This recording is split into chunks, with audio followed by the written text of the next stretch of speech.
O girdap şeklindeki mavi logoyu hatırlıyorsunuz değil mi?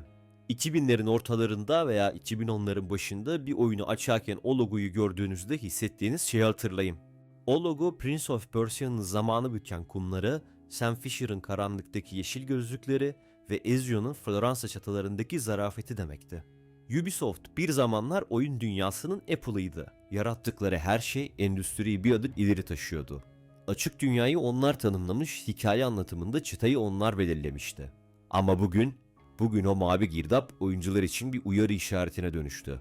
Dikkat! Haritada binlerce anlamsız ikon, ruhsuz diyaloglar ve bitmek bilmeyen mikro ödemeler içerir diyen bir tehlike levhası.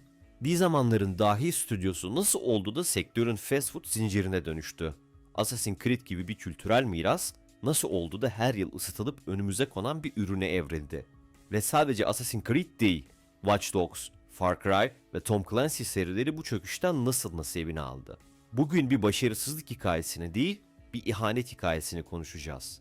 Ubisoft'un oyunculara değil, sadece Excel tablolarına hizmet etmeye başladığı o kırılma anına gidiyoruz. Hoş geldiniz. Ubisoft otopsisi başlıyor.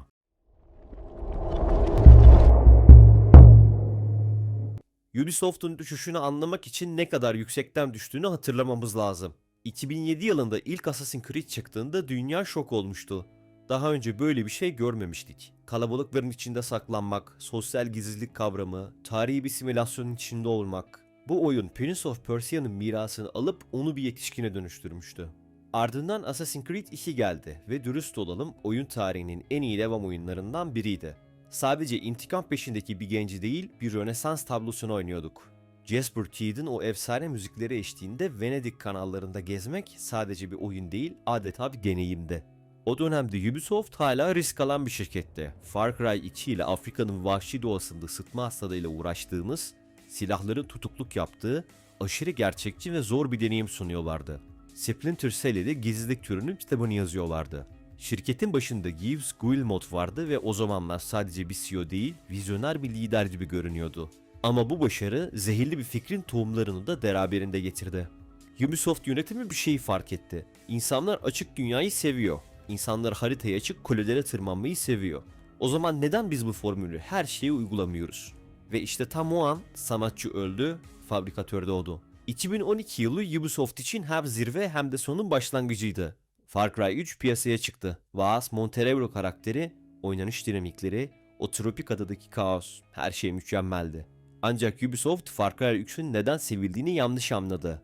Biz oyunu hikayesi, karakter derinliği ve atmosferi için sevmiştik. Onlar ise formülü sevdik zannettiler. Sonra ne mi oldu? Far Cry 4 çıktı. Karlı Far Cry 3. Far Cry Tribal çıktı. Taş devri Far Cry 3. Far Cry 5 çıktı. Amerikan Far Cry 3.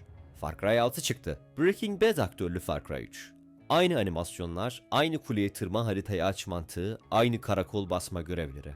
Ubisoft tek bir başarılı şablonu alıp üzerine sadece farklı kaplamalar giydirerek bize 10 yıl boyunca aynı oyunu sattı. Buna endüstride isim bile takıldı.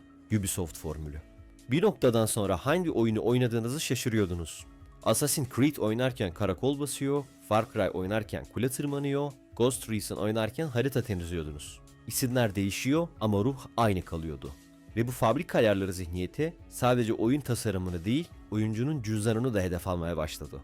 Tam bu noktada Ubisoft'un sadece oyunlarını değil, fiyatlandırma politikasını da nasıl bir soygun modeline dönüştürdüğünü konuşmamız lazım. Assassin's Creed serisini adeta bitiren en büyük darbelerden biri oyunların fiyat politikası oldu. 60-70 dolar bandında satışa sunulan her yıllık yapım oyuncuların bütçesini zorlamaya başladı. Tam sürüm, sezon pesi, mikro ödemeler derken tek bir oyuna 100-150 dolar harcamak sıradan hale geldi ve insanlar doğal olarak da asıl konumuza, yani Ubisoft'un bu paraları isteyip karşılığında ne verdiğine dönelim. 2016'dan sonra Assassin's Creed neden bu kadar hızlı bir düşüş yaşadı? Kalite anlamında nereden nereye geldi? Ubisoft'un oyuncuyla olan güven bağını kopardığı o tarih muhtemelen E3 2012 idi. Yani Watch Dogs tanıtımı. Sahneye çıktılar ve bize yeni nesil bir oyun gösterdiler. Yağmur efektleri, rüzgarda savrulan paltolar, yaşayan bir şehir, inanılmaz bir ışıklandırma. GTA'nın katili geliyor dedik. Herkes büyülenmişti. Sonra oyun 2014'te çıktı ve karşımızdaki şey o videodaki oyunla alakası olmayan, grafikleri düşürülmüş, soluk, sığ bir yapımdı. Bu oyun tarihindeki en büyük pazarlama yalanlarından biriydi. Ubisoft bize aslında var olmayan bir oyunu satmış. Bu olaydan sonra oyuncular Ubisoft fragmanlarına şüpheyle bakmaya başladı. Acaba bu da mı yalan sorusu zihinlere kazındı. Peki Watch Dogs serisi sonrası ne oldu? İkinci oyunda eğlenceli hacker moduna girdi, fena değildi. Ama üçüncü oyun Watch Dogs Legion ile kendi topuğuna sıktı. Herkesi yönetebileceğiniz bir oyun vaadiyle geldiler. Kulağa hoş geliyor değil mi? Ama pratikte bu, oyunun ana karakteri yok demekti. Ana karakteri olmayan bir hikayeye nasıl bağlanabilirsiniz?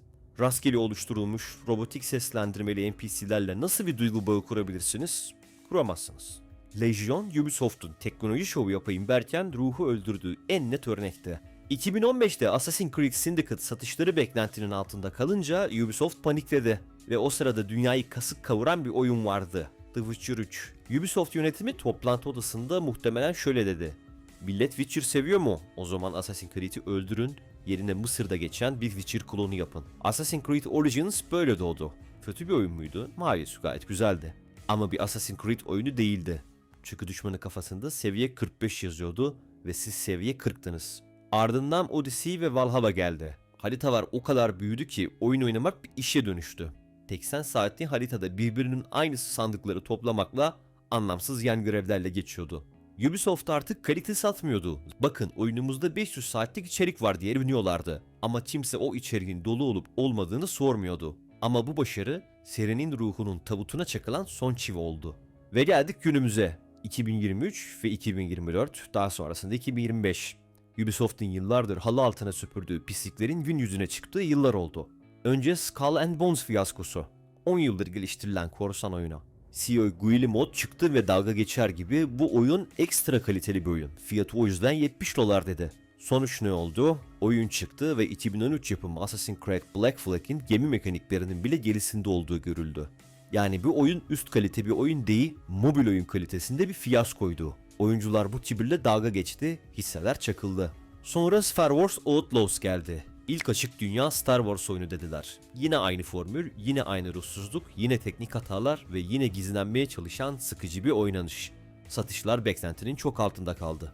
Ve nihayet Assassin's Creed Shadows, feodal Japonya. Oyuncuların 15 yıldır ne olur yapın diye yalvardığı tema. Ubisoft bunu bile eline yüzüne bulaştırmayı başardı. Tarihsel hatalar, kültürel özensizlikler, Yasuka karakteri üzerinde dönen tartışmalar ve geliştirici ekibin oyun hazır değil çığlıkları. Sonuç, oyun son dakika ertelendi, Ubisoft hisseleri son 10 yılın en düşük seviyesine indi. Şirketin satılacağı, Tencent'in satın alımı yapacağı, hatta CEO'nun ailesinin kovulacağı konuşuluyordu. Ubisoft neden battı? Çünkü oyun yapmayı bıraktılar, ürün üretmeye başladılar. Çünkü sanatçıları kovup pazarlamacıları başa geçirdiler. Önlerine ne koysak yerler, yeter ki harita büyük olsun dediler. Ve en önemlisi tutkuyu katlettiler. Bugün bir Ubisoft oyunu oynarken hissettiğiniz o yorgunluk hissi var ya, o tükenmişlik sendromu yaşayan geliştiricilerin ruh halinin size yansıması. Ubisoft teknik olarak hala iflas etmemiş olabilir. Hala milyar dolarlık bir şirket. Ama Ubisoft markası oyuncuları kalbinde iflas ederi çok uzun zaman oldu. Geri dönebilirler mi? Belki. Ama bunun için önce o kulelerden inmeleri, Excel tablolarını kapatmaları ve tekrar oyun yapmaya başlamaları gerekiyor. Peki siz ne düşünüyorsunuz? Ubisoft'un son dönemdeki oyunlarından keyif alıyor musunuz? Yoksa siz de yeter artık diyenlerden misiniz? Assassin's Creed serisi özüne dönmeli mi? Yoksa aynı bu şekilde devam etmeli? Yorumlarda buluşalım. Bir sonraki videoda görüşmek üzere.